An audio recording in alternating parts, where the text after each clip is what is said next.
we gonna get any kind of signal in this moment. We're gonna count to 10 and see if it start to stop. One, two, three, four, five, six, seven, 8, 9, 10. Okay, so it has not stopped on me. It has been doing that again. When I was in New Orleans, I was like, oh, okay, took you a moment to track my location or something. So now you know it's me. So now it's to stopping again. Because what's up? The internet worked for everything else, but not when I'm going live. I just find it interesting. I'm wondering if it's a lot of bots on my page, um, which could be a reason why the videos aren't being spread as widely, and also why I'm not getting the support in the content that I'm putting out. Um, Yesterday, and I shared the songs to my platform. I shared my status. I've shared with you all multiple times the links, to my bio, to my music that I put out. So I put out a project called The Noisy, Poetic Premature Baby from Deep Space Escaping Retrograde. And it's definitely a passion project. What a lot of people don't understand is I don't put out art um, because I'm trying to make money, although I probably should because I ain't got none. But I put out art because um, I deal with mental challenges. Um, I have in society's terms, I have diagnoses, and if they are unchecked, then I could become a person that I probably wouldn't be able to sleep at night, with. And so my art is a part of that balance. My art creating and storytelling and sharing, it's a part of that balance. And so when I'm, sharing with you, this is a fight with myself to make choices that do not harm other people, that do not hurt other people, that do not seek to work against people. Like I am showing others, how to work on themselves if the therapist isn't working or if you don't have access to a therapist. Art is a very important tool. It helps us to expand our consciousness. It helps us to look at things from different perspectives. It helps us to become better advocates for ourselves, better activists for ourselves. And you get to the point to where you are hybriding your art with your activism, and then you get this word called artivism. And I often call myself an artivist. So art for me isn't simply a tool to navigate capitalism and to make money. Art for me is is a way of maintaining my sanity. It's a way of maintaining my health.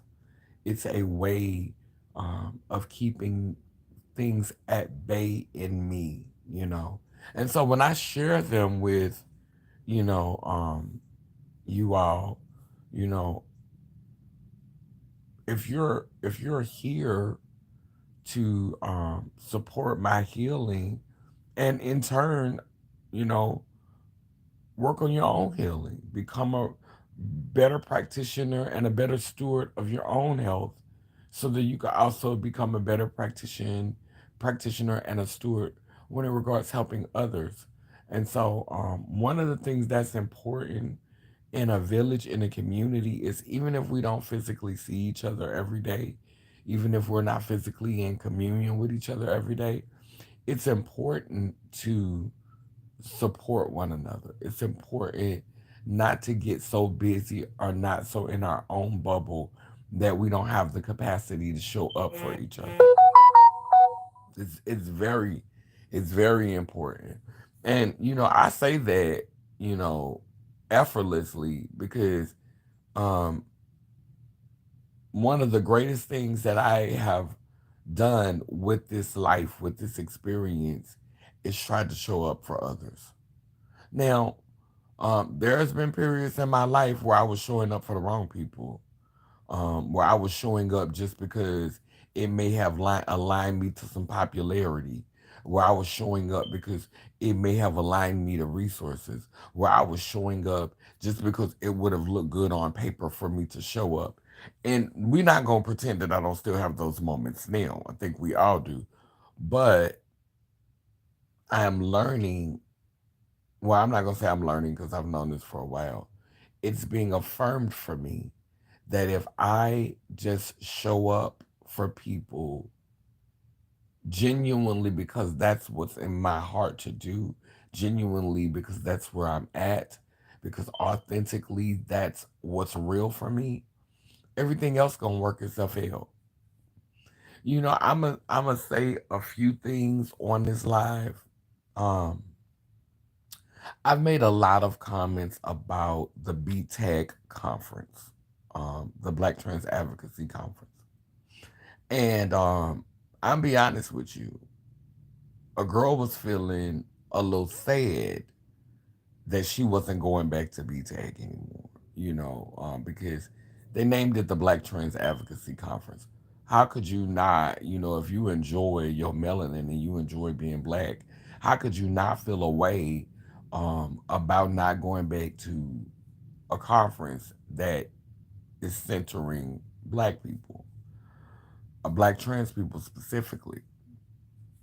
But and I was telling somebody this last night.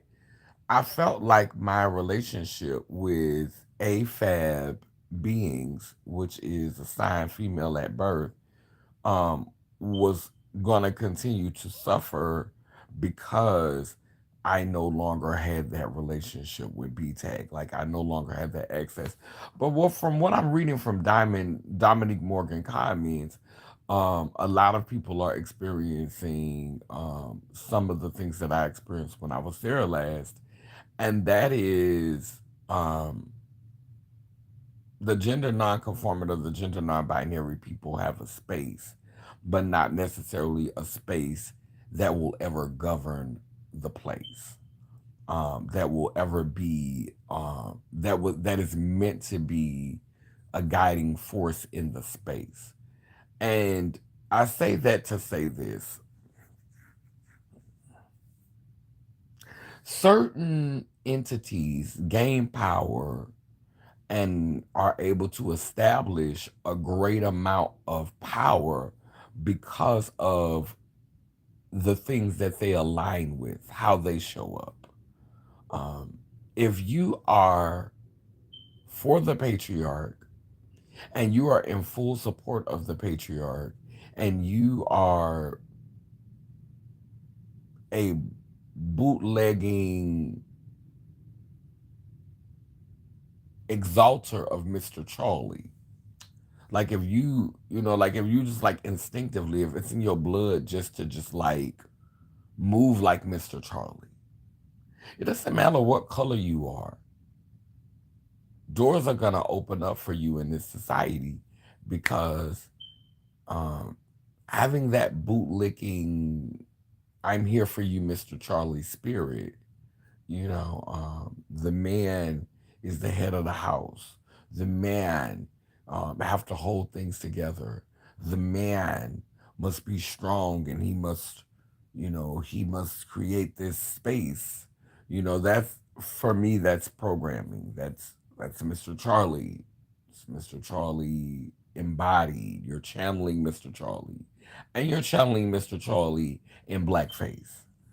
And you know one of the things that I love about Louisiana is that this is how we're different from a lot of southern states.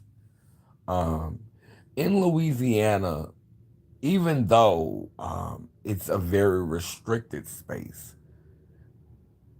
you will experience more gender non-conforming energy. You will see that more. Like it's something about Louisiana, down in New Orleans, down in those, even growing up in Bogalusa, there's a lot of androgyny, and it's a natural thing. And yeah, we box it and we say, oh, you gay, or oh, you lesbian, oh you gay, or oh you lesbian, but it's not that simple. It's really androgyny, and it's been androgyny going on for a long time. But in these huger, more metropolitan places, um it's it's more of a need to assimilate. It's more, I don't want to say even a need, it's more of an expectation to assimilate. When you get into certain places in the South, it's more of an expectation to find your space within the binary. And that's seen a lot throughout the South. Beings born under the umbrella of the LGBTQIA and all those other alphabets, they typically find their space, in the hers, and hers, and the him, his, and yeah, they typically find their spaces there, and they kind of settle there. But one of the things that I love about Louisiana is that there is that authentic, not that non-binary space where you done named about 50 things that really have nothing to do with your sexual identity or your gender. Because this younger generation, y'all listing everything, like y'all really, like y'all including everything. When we ask your pronouns, you giving us a rundown of everything that's going on in your life. Like you're really like giving us a backstory of your whole life, when really we just trying to authentically understand how you show up in the world. And we don't need a full descriptor, but we do need to understand, what energy you feel like is dominant in you, if there is a dominant energy. Maybe you are just they them, and there's no so we don't have to really go into giving a whole like list of other things that are intersected in your identity, or that are connected to your identity, because I think that becomes confusing for each other. I saw this person who was listing like their pronouns and was giving like a full rundown. I think a lot of people have seen that video where this non-binary gender expansive person was was giving their labels, and a lot of them didn't have anything to do with gender identity and sexuality. Well, not so much so that they needed to be listed in that particular moment. And then some pretentious um blonde was reviewing the videos, and she was like, that just seemed like a long way to say gay. And it's not, you can simplify some things, but you cannot simplify a person's identity by just saying, oh, it took a long time to say gay. Well, I just thought that was crazy. I was watching this Shannon Sharp video, and Shannon Sharp was talking about, and it's amazing how in the comment section they listed it, and they were saying that, it was basically addressing this idea of this culture of, women feeling like they're the prize and feeling like they deserve all of these things simply because they're a woman. And I'm not here for the I'm the prize mentality, because I'm the prize means you're a possession. It means you're getting treated like a trophy. So, I'm definitely not here for the I'm the prize. I think we, both people in the relationship, should aspire to be valuable to one another. They should aspire to be to bring something to the table to contribute, and it's not a I don't think any one of the other has leverage, and having that whole idea that one person is more valuable or one party is more valuable to the relationship, I think that that creates problems, a man, a woman. So I'm just ready to move away from that whole model. Like, I'm ready to do something different. um I'm still definitely wanting to do something different, wanting to start another platform for the work that's going to be coming. But I want y'all to go and check out my EP, the one that I just released. Um, Not just for me, because it's not about getting views, although I would like for it to get out there. Views do help it to get out there. It's more so about knowing that the people that I share so much of myself with that I don't get to physically see are invested in what I bring to the table.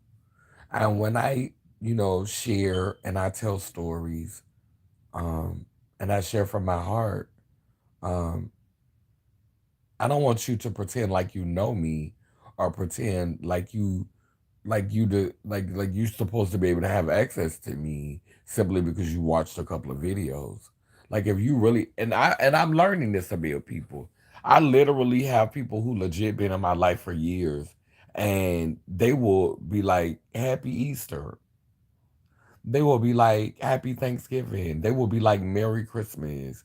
They will be like, good morning. Like, and these are things that are normal for other people, because when you think of most black people, we really pretty much, a lot of us just follow the script. But if you actually view my content and you actually pay attention to me and you're actually listening to what I'm saying, like, if you don't put out content, then I don't know how to deal with you.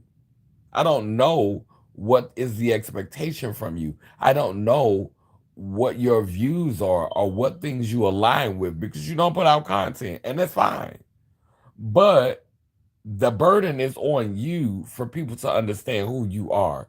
The burden is not on me for y'all to know who I am if I'm putting out content that's telling you what I think, and you see me and you're saying Merry Christmas and you're saying Happy Thanksgiving and you're saying, things that don't align with how I navigate the world. You're being insensitive, and you still don't know me years later. People who know me, people who really, really know me, people who have taken advantage of the opportunity that I've provided by being so vulnerable and sharing so much of myself with them, they know how I think. They know my thought process on things. It's just like, I was talking to a guy recently. We got into an argument. We were having a disagreement. He was the one who inspired the song Jester Boy on the third song that's on the EP. Um, he got mad at me and told me I was acting like a man. He said, "You act like a man." He said, "I've dealt with females and I've dealt with trans women, and you're acting like a man."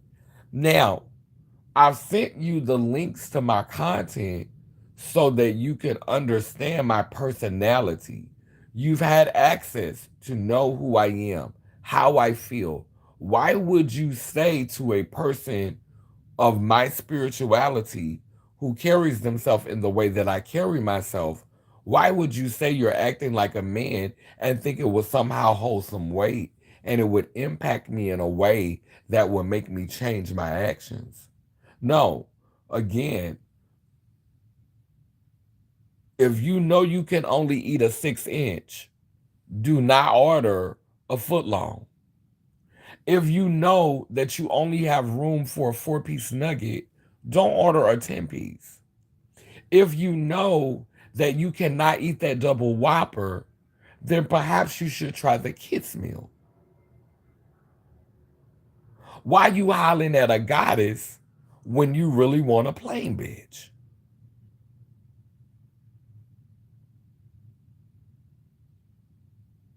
Don't bite off more than you could chew and then try to diminish the other person because you did not have capacity. And there's a lot of people who do that, especially in a capitalistic society.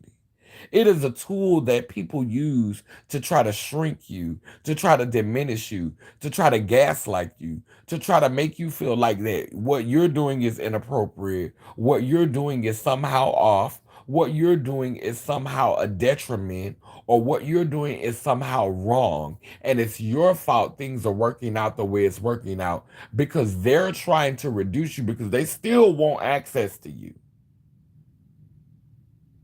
They still want to be able to share space with you, but they want to control and micromanage what it looks like having a being like you in their space. And so the goal is to play mental gymnastics with you, to have you second guessing yourself so that they could have some type of control over you while you're within their space. And see, at approaching 47, I'm learning. People will invite you into their space and they will try to manage you, but they're not getting you any gigs. They're not keeping you booked and busy.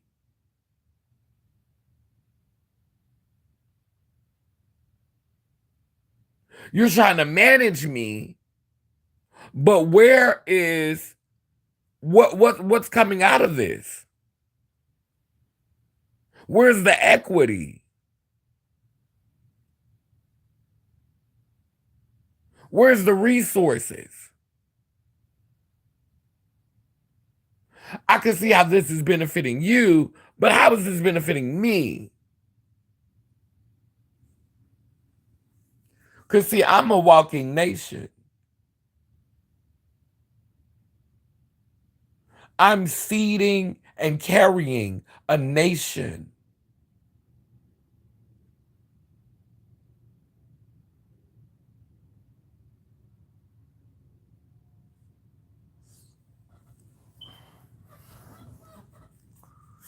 And baby, me acting small and belittling myself and downplaying myself, that don't serve nobody.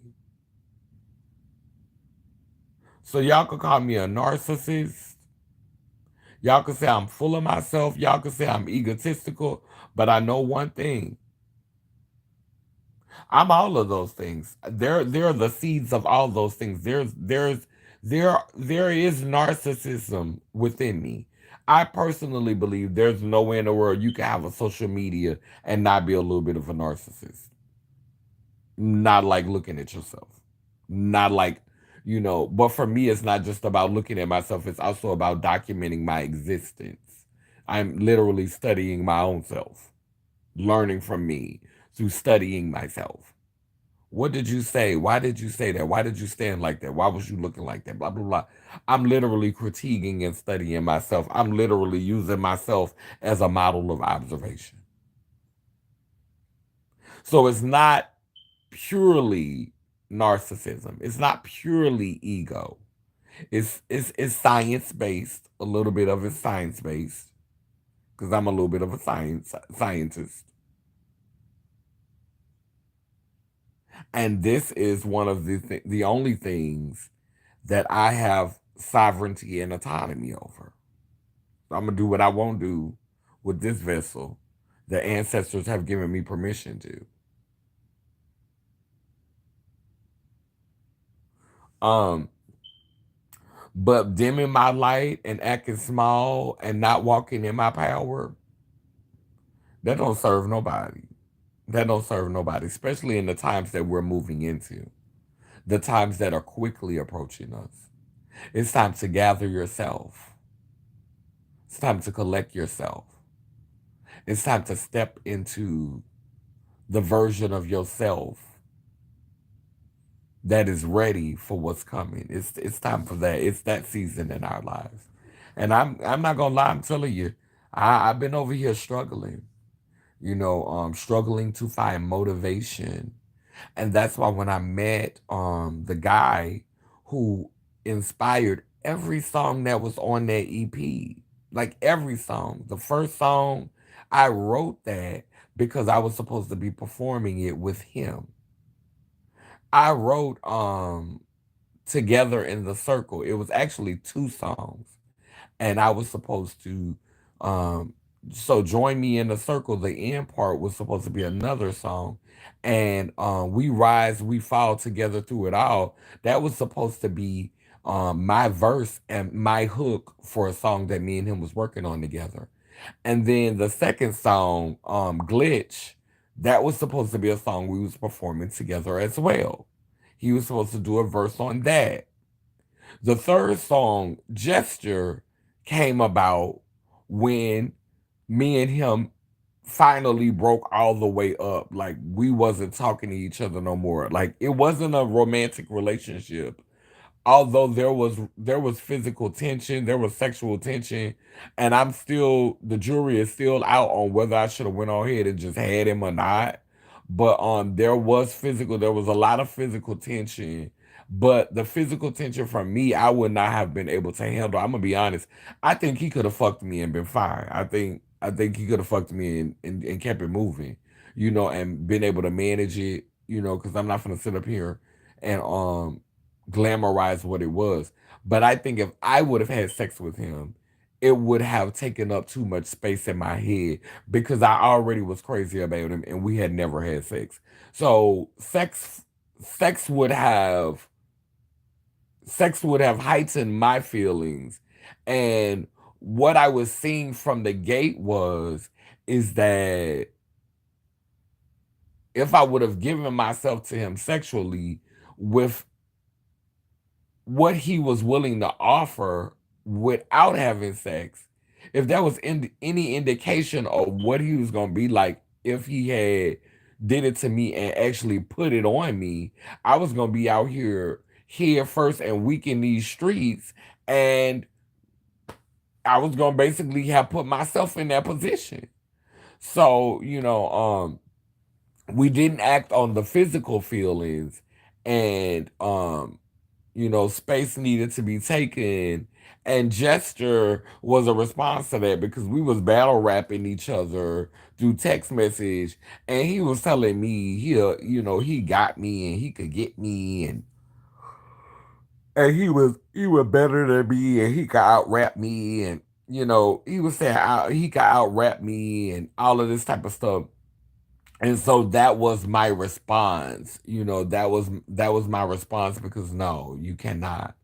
Um and the final one, Clarity, was a song that I wrote when we had our first argument, and he was clear to me, like he was probably the clearest that he had ever been about his intentions. And it was hurtful. It was hurtful to hear, but I appreciate the clarity. And that's why one of the lines I say in the song is I'm thankful for the yeses and the nos. Hey Stoner, rising to you. um that's why I say, I'm thankful for the yeses and the nos. And this is very important to me. Um in regards to the whole Palestine and the whole what's going on in the Congo situation. I'm gonna say this, and I said this to my cousin yesterday. My heart goes out to those people over there. But here in America, we have so many things that we are dealing with as a people. We have allowed capitalism to really, really, really, really um, enslave us. We've allowed capitalism to become the lifeblood of our society, and we are over here suffering. Maybe Maybe we don't have bombs being thrown at us. Maybe we're not being murdered. Maybe we're not being killed. And the only reason why I don't actually say maybe that's what we need is because I have family and loved ones that I don't want to see go through that. But if we want me to be completely honest and to be completely transparent, I am of the mind that sometimes things have to get ugly. I mean, extremely ugly in order for us to get the change that we need. A lot of people don't care until it's too late. That's just the reality. Capitalism has become a giant. It has become way bigger than it should have ever been. It is damaging us in a way where we are producing children who have short attention spans, children who have all type of disabilities, children who are pretty soon in the next 10 years it's going to be a generation of children that are going to need to be hybrid. They're going to literally need to be part AI. They're going to need to be part robotics in order to function at a basic level.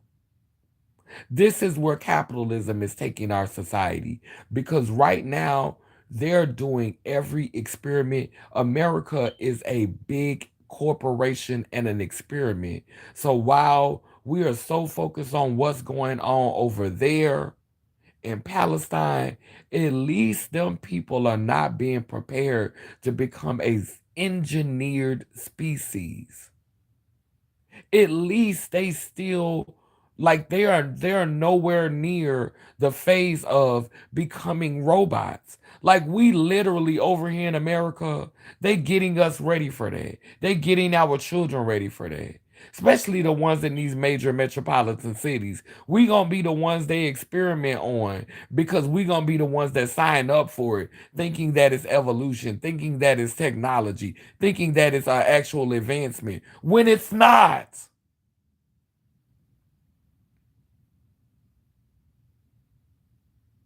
Needing these outside forces. Like all of us, we done been brainwashed to think that all of this is advancement. No, if y'all wasn't feeding us all this garbage, if y'all wasn't taking all of our natural resources and hoarding them for yourself, hoarding them for the billionaires, and giving us the crumbs that fall off the table, if y'all wasn't giving us lackluster health care, if you was giving us a more holistic care and you were treating us like human beings and you were giving us the things that we needed to thrive and you stopped giving us all of this stuff that you know is just running rampant with our senses. Things that you know that we don't need as a people. If y'all would stop like giving people all of this stuff that's making us obese, this stuff that, when I look at obesity,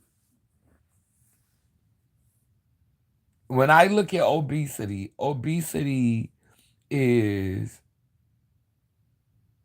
and especially when I see obesity in women, in females, beings who identify with the construct of womanhood. Obesity is a lot of times a symbol of oppression and repression because we'll shame you for being fat. We'll shame you for being big, but it's not illegal. It's no law against it. And so this is a way you could deal with your oppression and the repression of parts of yourself is through eating. And this is why a huge portion of Americans are obese. This is why, because there's so much in us that we want to express, There's so much in us that we want to show. There's so much in us that we want to release. And all of those things are demonized. All of those things will cause you to be alienated or cause you to be looked at as a questionable character of questionable morals. And so all of that energy, you suppress it, and a lot of times we end up eating it. And that is where obesity comes from in a lot of situations. Some people are just big bones. It's genetic for some people. Some people just enjoy eating. But a huge portion of people who are obese, a huge portion of them, they are obese because there's a part of themselves that they are fighting to keep dormant because they don't want to be judged by society. And so they would rather eat their problems and eat their pain than let out that being that society is going to critique, that society is going to judge, that society is going to say, "Oh no." Like for example, a lot of women, they want to catch that wall. They want to throw that ass in a circle. They want to dance. They want to move their body. But when a woman does that, she's looked at in a certain way. She's viewed in a certain way. She's viewed as loose. She's viewed as a temptress. She's viewed as a whore. She's viewed as being fast. If a man want to rape her or do something to her, you shouldn't have been dancing like that. You shouldn't have been doing that. Our ancestors, when they was out there dancing, they was out there moving. That was a part of who they was. That was a part of their identity. That was a part of their expression. They wasn't all covered up because the sun charges us. They was naked because they was getting them rays on their body. They was being charged by the sun. They was out there in nature, feeling the wind on their skin.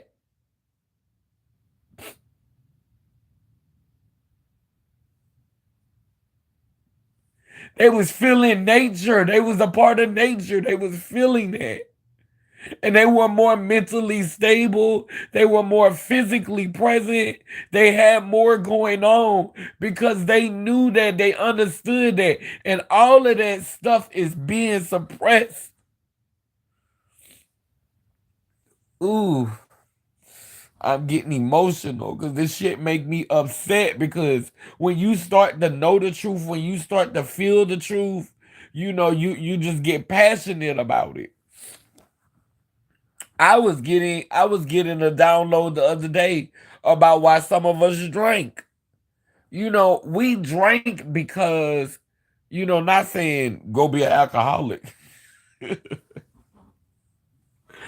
but some of us drink like our ancestors used to drink because this was how they were adjusting their body in different weather. And I noticed that about myself because I'm not really no drinker like that. But because, our ancestors migrated to different areas where the weather wasn't always tropical and it wasn't always warm. So they had them spirits and they would drink to warm their bodies, to warm themselves when the weather was changing. Because I noticed when my sinuses be tripping, my sinuses go to acting funny, and I start feeling myself coming down with a little something. I go and fix me some tea with a little liquor in it, or I go and have me a regular old shot or something. And baby, the next day I wake up, I'm good. Body done regulated itself. So it was a method to all of it. It was a method to all of it. And people don't understand that, we dealing with obesity and we dealing with a lot of these issues in this country because capitalism has become too big and patriarchy is really, really trying to hold a lot of things in place, and it uses willing beings who were born with wombs and not born with wombs. Because trans women, y'all uphold this bullshit too. To keep us suppressed, to keep us handicapped, and to keep us hooked up to the system. Technology is beautiful. Technology is amazing. I wouldn't be able to communicate to you now if it wasn't for this cell phone in my hand. Tata, why say I'm me. I acknowledge the technology of this phone and I'm appreciative of this technology. But this technology would not be necessary if they hadn't calcified our damn pineal gland. And I'm a end this video with that. The technology would not be necessary if they hadn't calcified our third eye and kept pushing us into this space where we was using less and less of our brains. The technology would exist inside of us because it all comes from us anyway. Anyway, down but down that I say cool, it keeps spinning and turning. Iangani, Iyanko, Kalukalo, which means I am a child of God Goddess. And if I am, you know you are. Please go to Kaneem Mafa and check out my new baby. I'm convicting myself. I'm not gonna say the word project because it was my baby.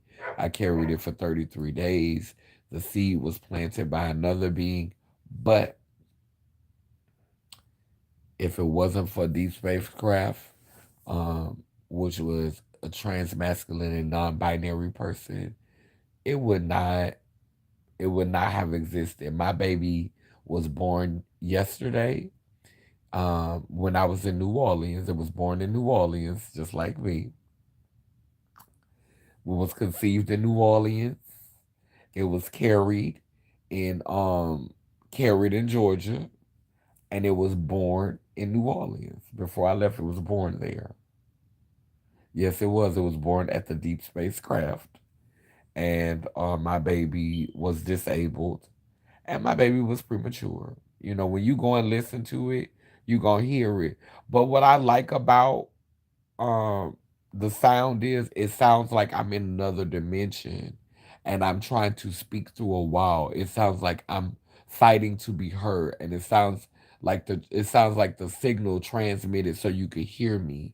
And so it's not clear and it's not meant to be clear because I'm speaking from deep space. The baby is trying to come here and the baby is trying to become clearer. And my cousin compared it to Zora Neale Hurston and said that it reminded her some parts of the EP reminded her of Zora Neale Hurston, which was an amazing compliment. And she listened to the first song and she was rocking and she was like, "That's nice." And she listened to the second one. She was like, "I like the beat," and she was snapping her finger. And by the third one, she was laughing because that was the diss track. She was cackling, and then the fourth one, she was wiping her eyes because tears had came. So it's a beautiful journey.